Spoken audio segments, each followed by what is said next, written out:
Once upon a time, there was a little girl called Cinderella.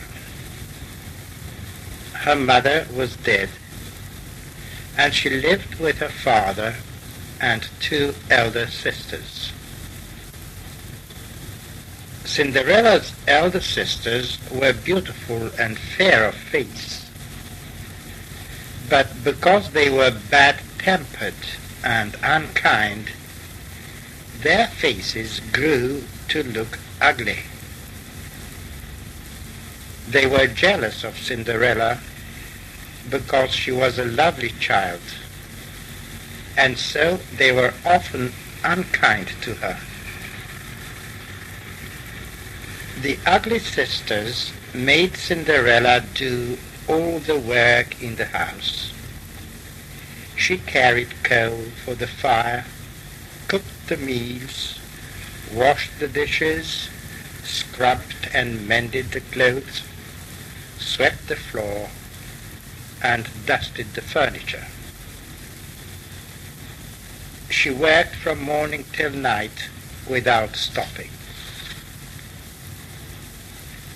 Cinderella not only did all the housework, but she also helped her sisters to dress. She cleaned their shoes, brushed their hair, tied their ribbons, and fastened their buckles. The elder sisters had many fine clothes, but they were so bad-tempered that they still looked ugly. Cinderella had no fine clothes. All she had was an old grey dress and a pair of wooden shoes. In the evening, when she had worked until she was weary, Cinderella had no bed to go to. She had to sleep by the hearth in the cinders. That was why her sisters called her Cinderella, and that was why she always looked dusty and dirty. Now it happened that the king arranged a great feast for his son. The feast was to last 3 days, and on each evening there was to be a grand ball. All the beautiful young girls in the country were invited, in order that the prince might choose himself a bride. Cinderella's sisters were invited to the feast, and they were so excited that they could talk of nothing else. Cinderella was not invited, as she was only seen in rags, working in the kitchen. Everyone thought that she was her sister's maid. On the evening of the first ball, Cinderella had to help her sisters to put on their new dresses and arrange their hair.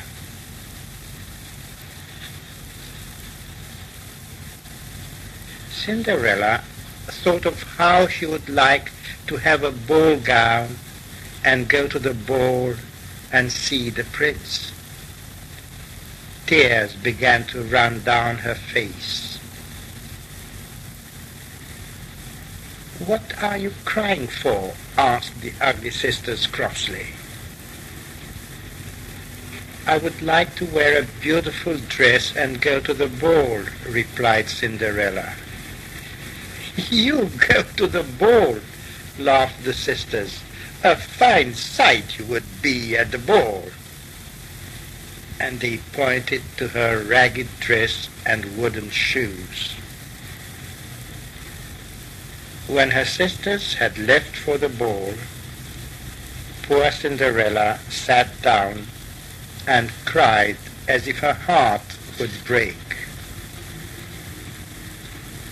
Suddenly, Cinderella heard a kind voice saying, "What is the matter, my dear?"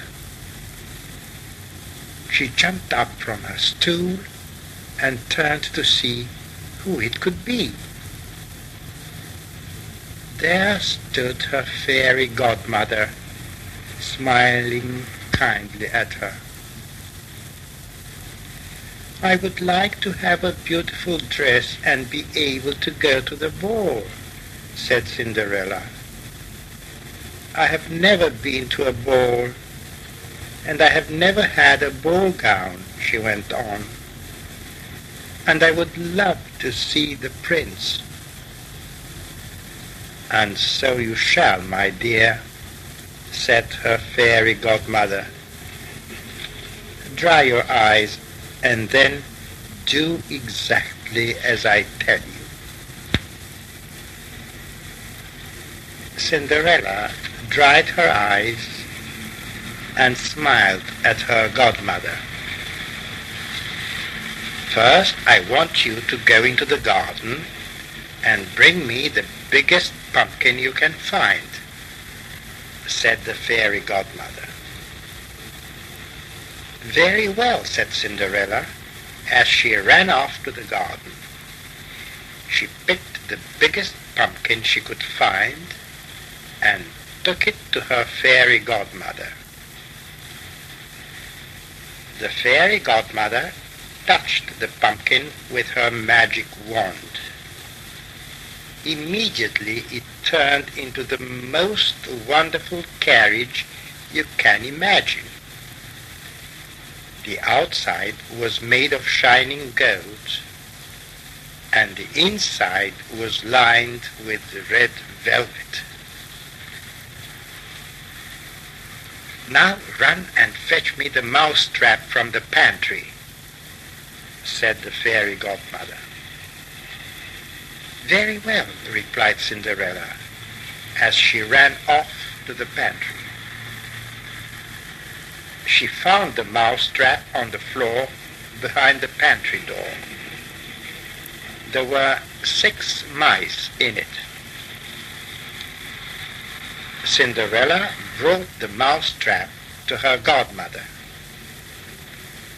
One touch of the magic wand, and the door of the mousetrap flew open. Out ran the 6 mice, one after the other.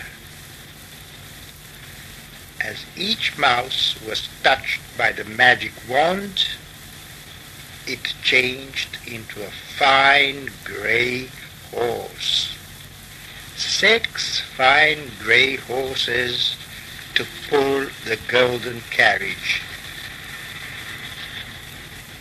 "Next, run and fetch me the rat trap from the cellar," said the fairy godmother. "Very well," said Cinderella, as she ran down the steps to the cellar. She found a rat trap with 1 rat in it, and took it to her godmother. One touch of the fairy wand, and the rat trap flew open, and out ran the rat. The fairy godmother touched the rat with her wand, and it changed into a smart coachman dressed in red livery trimmed with gold braid. "Lastly," said Cinderella's godmother, "I want you to run and bring me the 2 lizards that are behind the cucumber frame at the bottom of the garden." "Very well," said Cinderella, as she ran into the garden. She looked behind the cucumber frame, and there she found 2 small lizards, which she brought to her godmother. Cinderella's fairy godmother touched the lizards with her fairy wand. They turned into two smart footmen, each dressed in red livery, trimmed with gold braid to match the coachman's livery.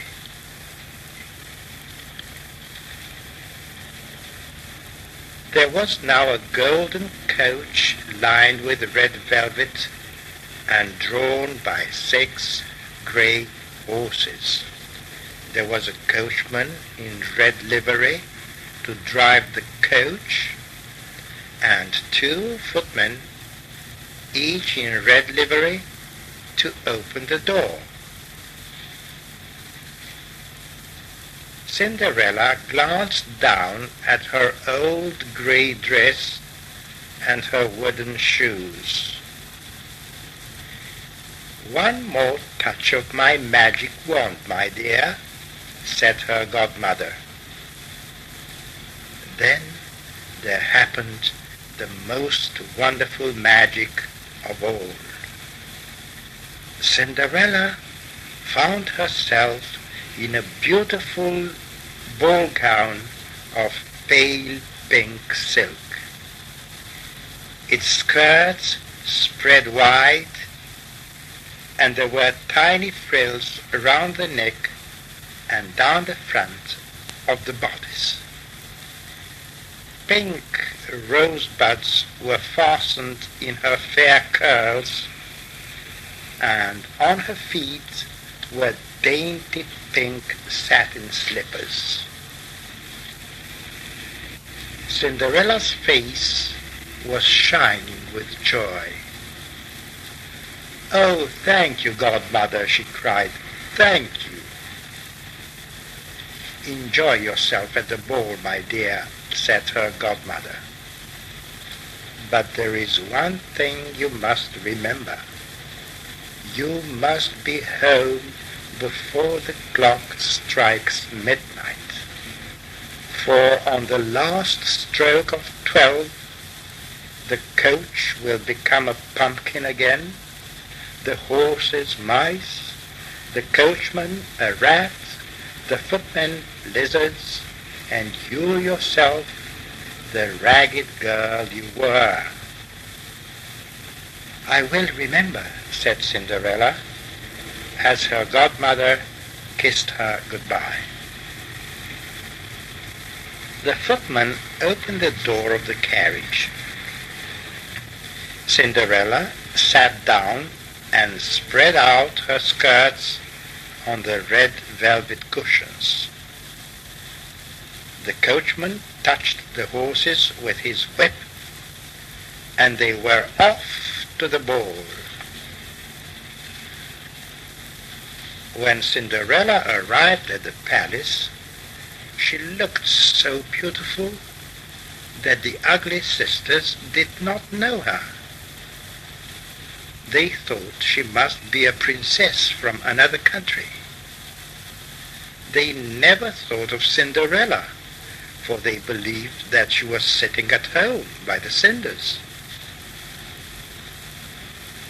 The prince thought that he had never seen such a beautiful princess. He came towards Cinderella, took her hand, and danced with her. All evening he would dance with no other maiden, and he never let her out of his sight.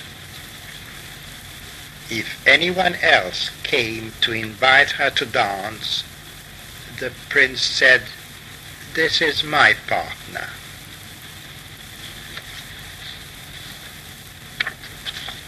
Cinderella had never spent such a wonderful evening in her whole life. Yet she still remembered her godmother's warning.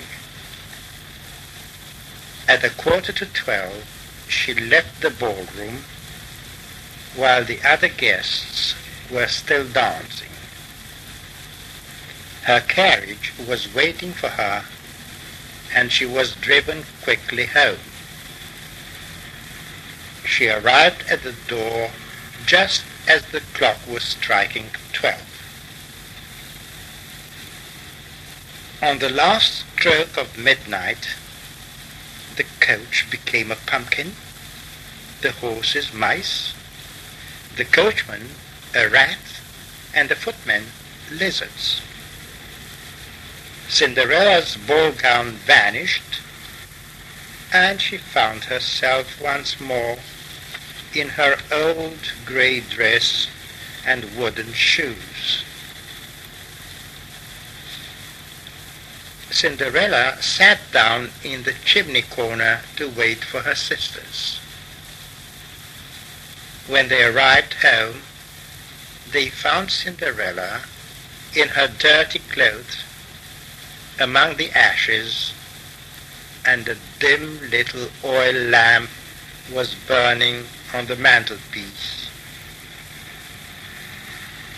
The ugly sisters could talk about nothing but the beautiful princess, who had looked far lovelier than any lady at the ball.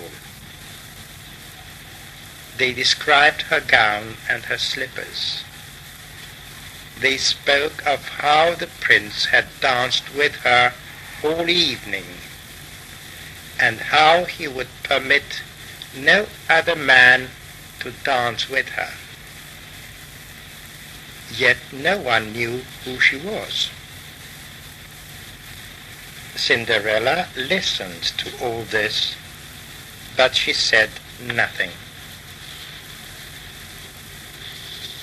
On the next evening, the ugly sisters went off to the second ball, leaving Cinderella sitting by the fire. No sooner had they gone than Cinderella's godmother appeared again. Just as before, her magic wand produced the golden carriage with its coachman and footmen. This time Cinderella's ball gown was even more beautiful than on the first evening. It was made of pale blue satin, with floating overskirts of pale blue net, embroidered with silver thread. Her pale blue slippers were embroidered in silver, and silver stars sparkled in her hair. Once more Cinderella thanked her godmother, who reminded her to be home by midnight. When Cinderella arrived at the ball in the blue dress, everyone was astonished at her beauty.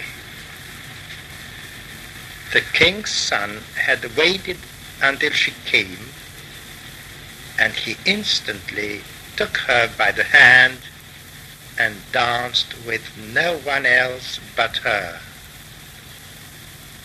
When others came and invited her to dance, he said, "This is my partner." Cinderella was so happy that she almost forgot what her godmother had told her. When at last she did remember to look at the clock, it was 5 minutes to 12. She left the prince and hurried out of the ballroom as quickly as she could. Cinderella's carriage was waiting for her, and they set off at speed. But they were only halfway home when the clock began to strike 12. On the last stroke of midnight, the carriage and horses, the coachman and footman vanished. Cinderella found herself in her old grey dress and wooden shoes, in the middle of a dark, lonely road. She had to run the rest of the way home as fast as she could. Even so, she had just seated herself on her stool by the cinders when her sisters returned from the ball. Once more, all the ugly sisters could talk about was the beautiful stranger with whom the prince had danced. On the evening of the third ball, Cinderella's fairy godmother appeared as soon as the ugly sisters had left. When her godmother had touched her with the magic wand, Cinderella found herself in a gown which was more splendid and magnificent than any she had yet had. It was made of silver and gold lace, which shimmered as she moved. On her feet were golden slippers.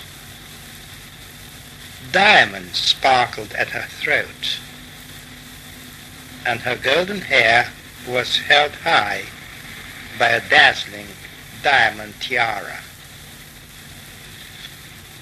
Cinderella was so delighted that she hardly knew how to thank her godmother.